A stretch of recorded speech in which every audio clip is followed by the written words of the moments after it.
স্বামী লোকেশ্বরানন্দ মহারাজজির স্মৃতি থেকে কিছুটা আমরা পড়ব। সমস্ত হিন্দু শাস্ত্র, গীতা, ভাগবত অথবা কথামৃত একটি কথাই বলছে, মনটা ঈশ্বরে দাও, তারপর চলো।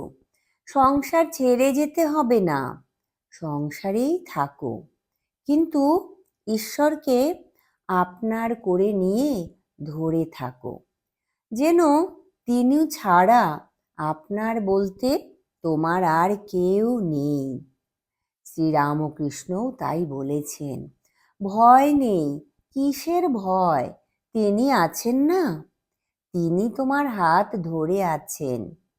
দৃষ্টান্ত দিয়ে বলেছেন, পাড়াগাঁয়ে মেঠো পথে আল দেখনি? বর্ষাকালে যখন ডুবে গিয়েছে, শুধু আলগুলি একটু উঁচু হয়ে আছে, তার উপর দিয়ে হেঁটে যেতে হবে। তা বাবা ছোট ছেলের হাত ধরে আলের ওপর দিয়ে হেঁটে যাচ্ছে, ফলে ছেলে নিশ্চিন্ত। বাবা হাত ধরে থাকায় ছেলেও পড়ছে না। ঠাকুর বলছেন, আসল কথা হলো ভগবানকে ভালোবাসা, তা যে নামেই হোক, যে রূপেই হোক, আর যে ভাবেই হোক। কোনো একজন ভক্ত স্বামী শিবানন্দকে মহাপুরুষ মহারাজকে চিঠিতে জানিয়েছেন, আমি ভগবানকে এই নামে ডাকি, সেটা কি ঠিক?